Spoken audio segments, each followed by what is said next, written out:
Tonight, you are going to hear about a war that was won with a monster.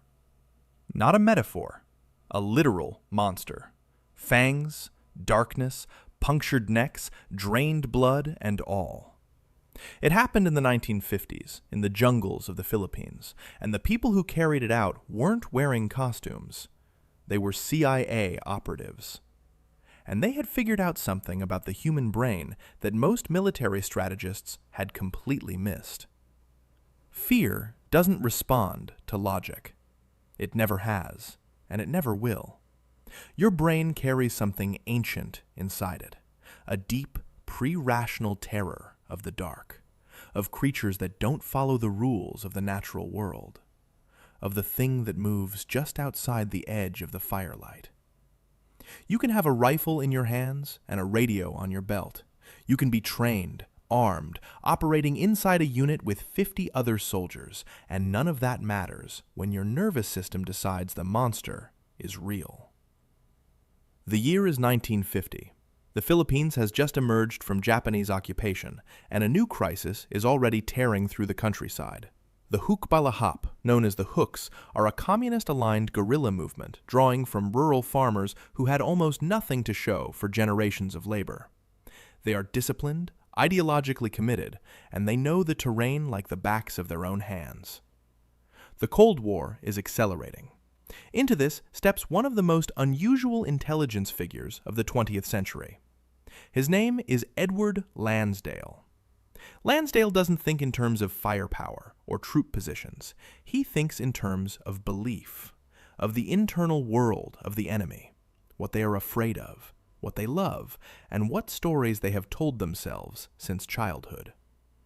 He arrives, officially, as an Air Force officer. His real work is psychological warfare, and he is about to run an operation that historians still struggle to categorize.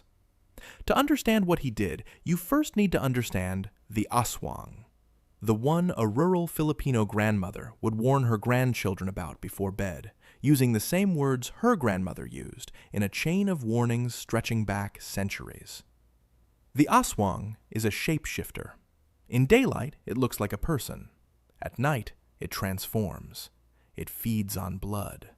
It hunts alone, selecting the isolated, the vulnerable, those who have strayed too far from their community. And according to the oldest versions of the mythology, it is drawn to those who have done wrong. For rural Filipinos in 1950, this is not a fairy tale. It is something closer to local geography, knowledge encoded in everyday decisions about where to travel, when, and whether to travel alone. Lansdale knows this. He and his team design an operation requiring no artillery, no air support, and no additional troops. It requires a body. A hook unit patrols a stretch of jungle trail. Lansdale's team identifies a choke point, narrow, tree-enclosed, isolated from any village. They wait. A soldier is captured away from his unit. What happens next is precise. The soldier is killed.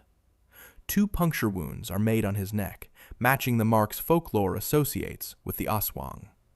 The body is drained of blood. Then it is placed back on the trail, arranged carefully, left where the next patrol will pass. No bullet wounds, no sign of any human enemy. Just a bloodless corpse with marks on its neck, in aswang territory, in the dark. The historical record is clear on what follows. The Hook unit abandons the area. According to historian Nick Calather, who worked through declassified CIA records on the Philippines, the psychological impact extended far beyond the patrol that found the body. Calather describes it as one of the most cost-effective disruptions of the entire campaign. An entire armed unit, ideologically committed and well-trained, simply left. You didn't have to convince anyone there was an aswang. They already believed. And here is the thing about belief that military planners have always struggled with. Belief is not a rational system. It doesn't update cleanly in response to evidence. It was there before you had words for it. Your brain has a threat detection system estimated to be millions of years old. The prefrontal cortex, the reasoning part, is the evolutionary newcomer, built on top of far older structures. The amygdala doesn't ask your permission. It fires the moment a pattern matches something in its threat catalog. Psychologist Paul Ekman documented that the physiological fear response is functionally identical whether the threat is rational or supernatural. The same heart rate spike, the same cortisol surge, the same tunnel vision telling your body to act before understanding catches up. A monster story, processed through a brain that half believes it, produces the same biochemical cascade as a real predator.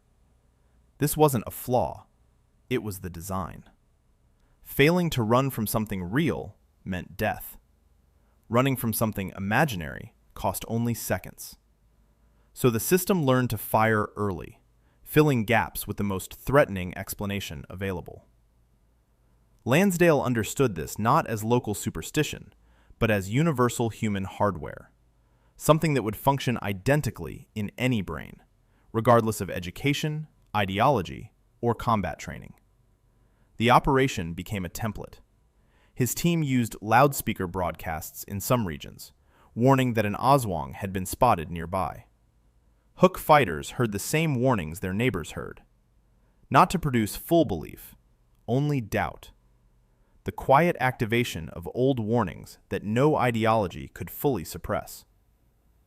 They also leaned into one of the aswang's most specific traits. It hunted the isolated, those who had separated from family and community. For a hook fighter who had left his home and children to live in the jungle for a cause, this landed somewhere personal. The ancient story already described him.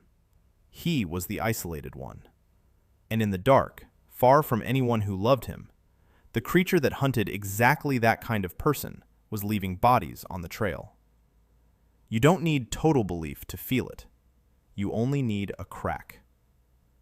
Alfred McCoy, who analyzed American psychological operations across Southeast Asia, describes the Lansdale campaigns as a turning point in non-kinetic conflict, designed not to destroy an enemy's body, but to destabilize their internal world. To activate a fear that no training could override, because it didn't live in the part of the mind that training can reach. The hook insurgency was eventually suppressed through military pressure, land reform, and political change. The Psyops were never the only factor, but the aswang operation became a case study. Not in military colleges, in psychology departments. Because what it revealed wasn't about the Cold War or the Philippines. It was about you. About the layer of you that existed before language, before ideology, before you could explain the world to yourself. The part that was already ancient when your ancestors first pressed pigment-covered hands onto cave walls in the dark. That part is still running right now. Pattern matching against a threat library assembled across millions of years. You feel it at 3 a.m. when the house makes a sound it doesn't normally make. At the edge of a forest when shadows become shapes. In a parking garage when the footsteps behind you match your pace one beat too well. Your rational mind catches up within a second. The explanation arrives and the alarm retreats. But that gap before the explanation, that half second when your body has already decided and your reasoning is still catching up, that is what Lansdale identified, mapped, and turned into a weapon. The aswang doesn't need to exist. The story only needs to reach the right system before the logical mind can intercept it. In 1950, in a jungle in Luzon, it arrived just in time. And an entire armed unit walked away from a war because of what something in the dark had done to someone's neck. Tonight, when the lights go off, you won't think about any of this. But the war was won with a monster, and the monster was always you.